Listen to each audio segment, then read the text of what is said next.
Good morning student. आज हम class 9th के दशम पाठ जटायु शौर्यम का अध्ययन करेंगे। जटायु शौर्य मतलब जो पक्षीराज जटायु था उसके शौर्य, उसके पराक्रम की एक कथा है।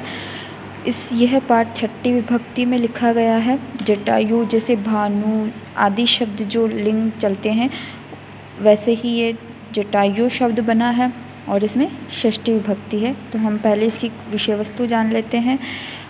प्रस्तुत पाठ्यांश आदि कवि वाल्मीकि प्रणीत रामायण के अरण्य कांड से उद्घृत किया गया है। अरण्य कांड मतलब जब सीता का हरण करके रावण उसको अपने लंका में ले जाता है, उस समय जो मार्ग में जो भी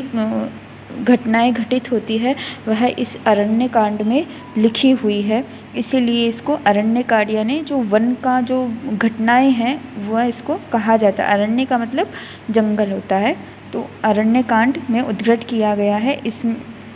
जिसमें जटायु और रावण के युद्ध का वर्णन है। इसमें जो सीता को जब ले जा रहा होता है रावण, तब जटायु और रावण के बीच में युद्ध होता है। उसी युद्ध का इसमें वर्णन किया गया है। पंचवटी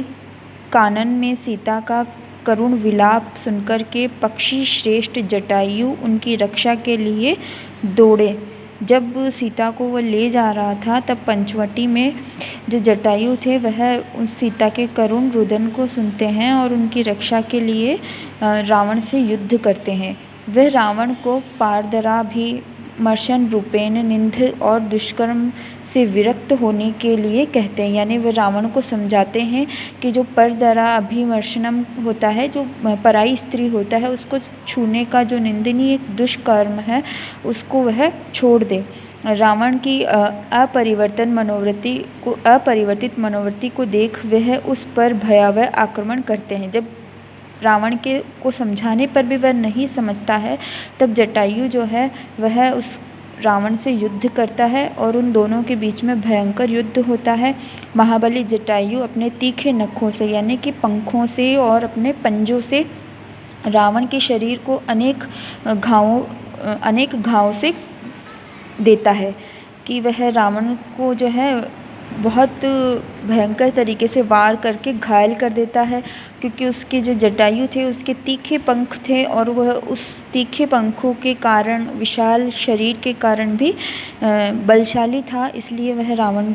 को पराजित करने में बहुत कोशिश करता है, परंतु तथा पंजों के प्रहार से उसके विशाल धनुष को खंडित कर देता है। टूटे धनुष, मारे गए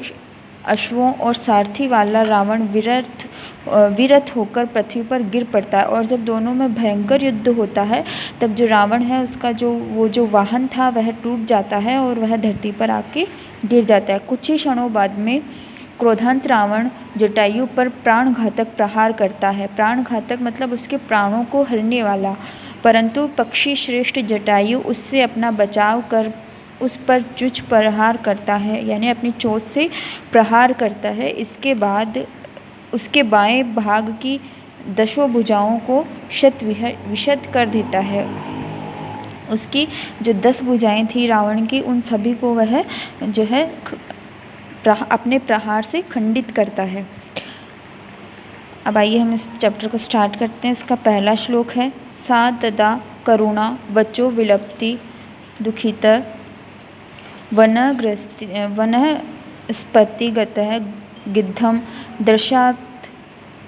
दर्शात लोचनात्। यानी कि सा यानी कि वह, यानी यहाँ सा सीता के लिए आया है कि वह तदा यानी कि तब, करुण यानी कि दुख से या पीड़ित हृदय वाली, वचो यानी कि वाणी, विलापंती यानी कि रोती है, सदुखिता यानी दुख के साथ, वनस्पतिगत है यानी कि जो पेड़ है उस पर बैठा हुआ, गृद्धम का मतलब गिद्ध, ददर्श यानी कि देखती है, आयत लोचना यानी कि बड़ी बड़ी आँखों से। यानी कि वह जब रावण सीता को हरण करके ले जा रहा होता है उस समय जो वह सीता थी वह करुण वाणी से यानी कि करुण हृदय से रोती हुई दुख के साथ में करुण वाणी से कहती है। किससे कहती है? उस वनस्पतिगत यानी कि पेड़ पर बैठे हुए गिद्ध को देख करके बड़ी बड़ी आँखों से देख करके, यानी कि जब रावण उसे ले जा रहा था तब उसने दुख से पीड़ित, करुणा से भरी हुई जो सीता है, उस सीता ने अपनी बड़ी बड़ी आँखों से पेड़ पर बैठे हुए गिद्ध को देखा और उस गिद्ध को देख करके वह कुछ बोलती है। अब वो क्या बोलती है वो हम अगले श्लोक में पढ़ते हैं। जटायु पार्श्व ममार्ये हिये मरणा मनोरथवा मना अथवा अनेन राक्षेण संत्रेण करुणाम पाप कर्मणा। यानी कि वह क्या कहती है कि पार्श्व यानी कि देखो, जटायु यानी जटायु, उस पक्षीराज को जिसको वो बोल रही है उसका नाम क्या है, जटायु। ममार्यम यानी कि मुझे, आर्यम का मतलब हे आर्य, हिण हियमाणा का मतलब होता है अपहरण करके ले जाना, अन्येन का मतलब वह, राक्षसेन इंद्रेण का मतलब राक्षसों का जो राजा है, करुण मतलब दुखी, पाप कर्माणाम यानी कि पाप कर्म करने वाला। कि अब वो जटायु से कहती है कि हे जटायु, हे आर्य, पाप कर्म करने वाला यह राक्षसों का जो राजा है यानी कि रावण, पाप कर्म करने वाला यह राक्षसों का राजा रावण, हीर्यमाणे यानी अपहरण करके, करुण हृदय वाली यानी कि दुखी हृदय वाली, पीड़ित हृदय वाली, ममार्य मुझे देखो, यानी कि जो पाप कर्म करने वाला राक्षसों का राजा है वह अपहरण करके मुझे ले जा रहा है, इसीलिए दुखे हृदय वाली मुझे तुम देखो, ऐसा वह उस जटायु से कहती है। शब्दम सुत्वस्यु जटायुरथ श्रुत्वे निरक्षण रावणं क्षिप्रं वेदैः च ददर्श स। अब जो वो जटायु था वह उस समय सो रहा था, तो वह उसके बाद में जब वह उसको आवाज़ लगाती है जटायु को कि तुम मुझे देखो कि एक पाप कर्म करने वाला रावण मुझे अपहरण करके ले जा रहा है, ऐसी वाणी से वो आवाज़ लगाती है, उस समय वह क्या घटना घटित होती है, तो वो कहती है उसके बाद में, त यानी उसके बाद में, शब्द सुत्वस्तु यानी कि वह सोता हुआ जो जटायु है, जो सोता हुआ जटायु है, जटायु उस रथ में से, शब्द सुत्वम का मतलब शब्दों को सुनता है, रथम यानी कि रथ में से, श्रुत्वम का मतलब सुनता है, शब्दों को रथ में से सुनता है, निरक्षय रावणम, और उसके बाद में वह उन शब्दों को सुनकर के निरक्षम का मतलब देखता है रावण को, तो उसके बाद में वह रावण को देखता है। क्षिप्रम वेदहि, और क्षिप्रम का मतलब तुरंत ही, वेदहि मतलब उस वेदहि यहाँ सीता के लिए आया है, तो उस सीता को भी ददर्श मतलब देखता है वह, कि जो वो जटायु है वह सोता हुआ जटायु सोता हुआ उस शब्दों को जो है रथ में से सुनता है और तुरंत ही वह रावण को देखता है और वेदई को भी देखता है। उस रथ के अंदर वह रावण को भी देखता है और वेदई को भी देखता है। अब जब वह उनको देखता है तो अब आगे वह क्या करता है, वो घटना है तद पर्वत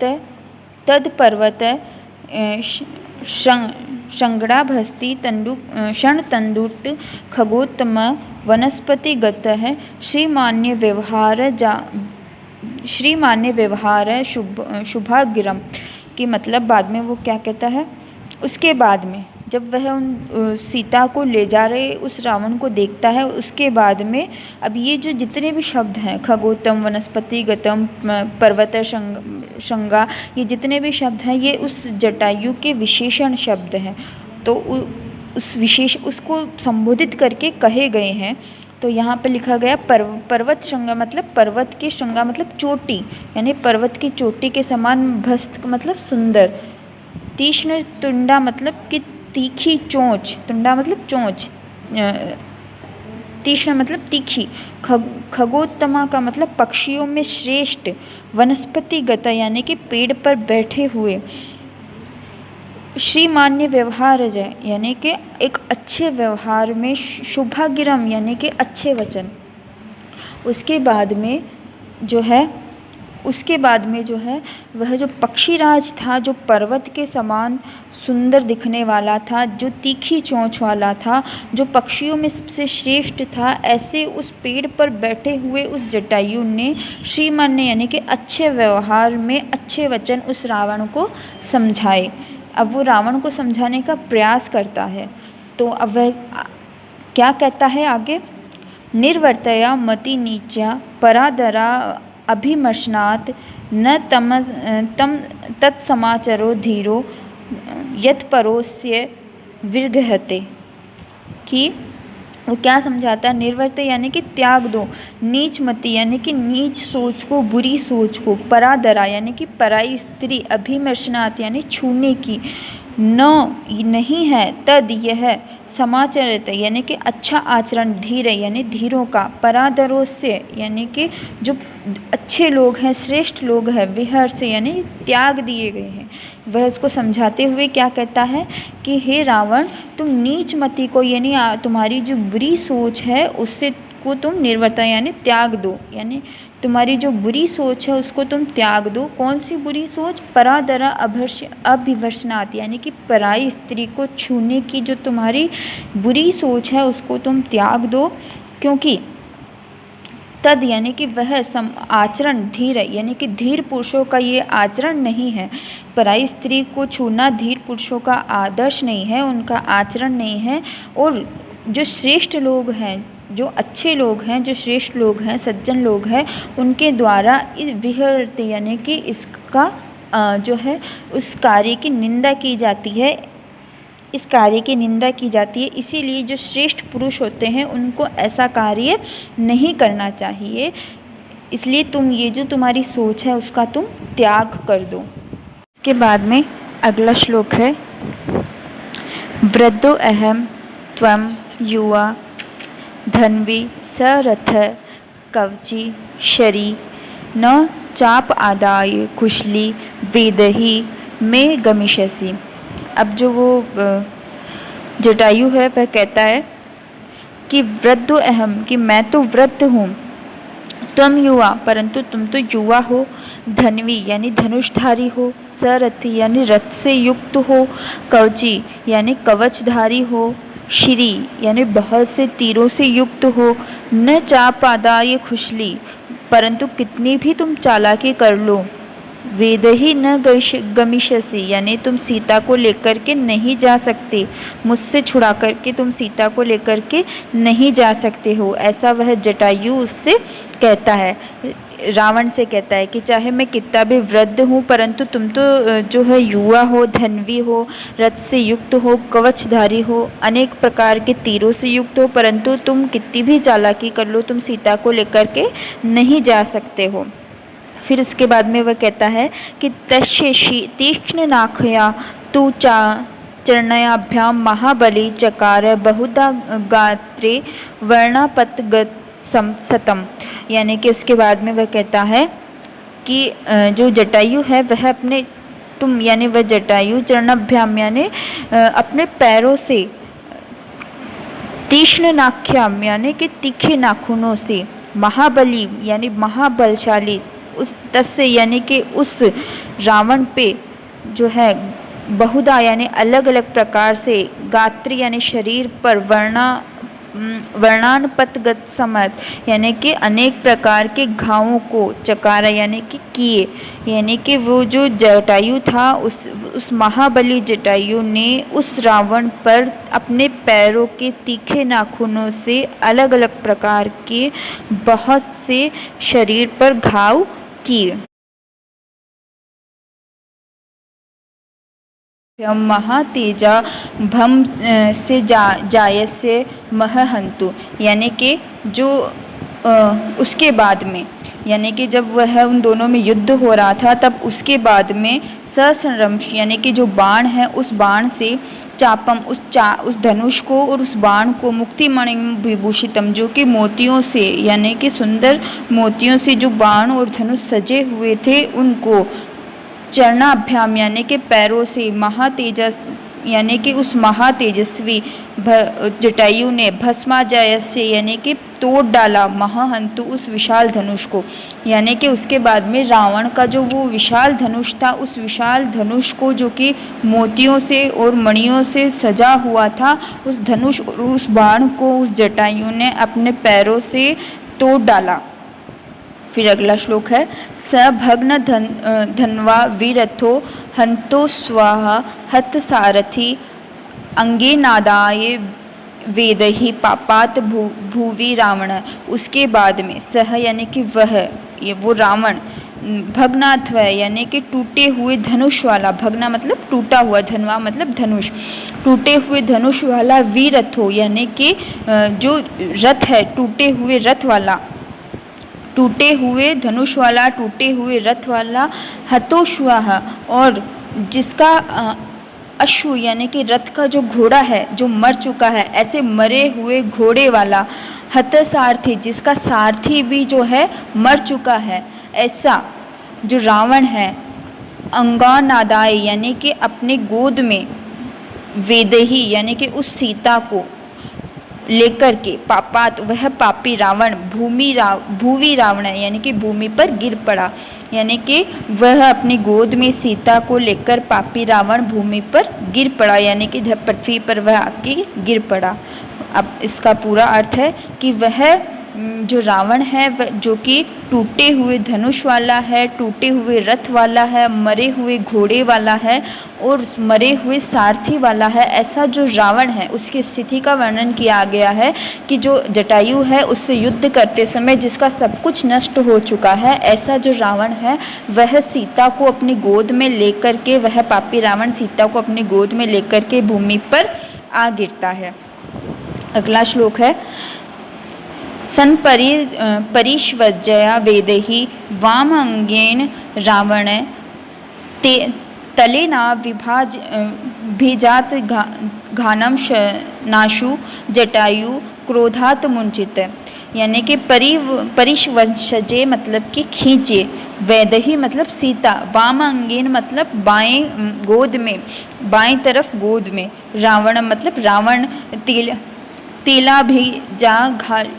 जंघा नाशु यानी कि जमीन पर, जंघा मतलब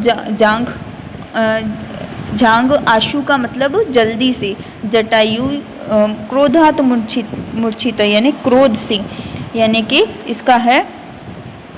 कि जो रावण था उस रावण ने, उस क्रोध से भरे हुए रावण ने सीता को, जो वैदेही है मतलब सीता है, उसको बाईं तरफ अपनी गोद में खींच करके और उस जटायु को जल्दी से